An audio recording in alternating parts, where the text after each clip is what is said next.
Today, I'm going to teach you how to make Microsoft Teams open links in Google Chrome. If you've been frustrated with links opening in the wrong browser when you click them in Teams, this simple fix will ensure everything opens exactly where you want it. Let's get this sorted out. First, press the Windows key on your keyboard to bring up the search menu. In the search bar, type Settings, and you'll see the Settings app appear in the results. Go ahead and click on it to open your Windows settings. This is your control center for customizing how your computer behaves, and it's where we'll make the necessary changes to redirect your links to Chrome. Once the settings window opens, you'll see various categories displayed.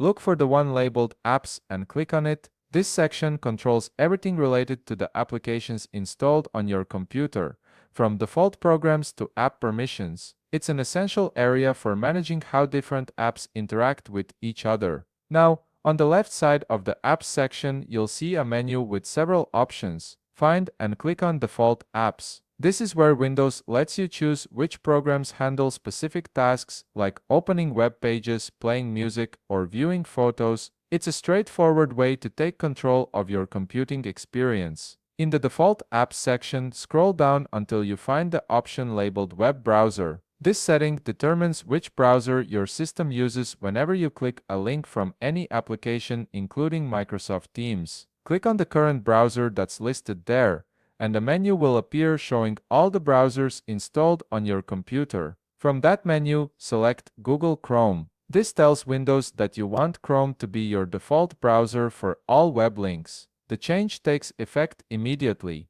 so you don't need to restart Teams or your computer. And there you have it. You've successfully configured Microsoft Teams to open links in Google Chrome. From now on, whenever you click a link in Teams, it'll open directly in Chrome instead of your previous default browser. If you found this video helpful, please leave a like, subscribe, and see you in the next video.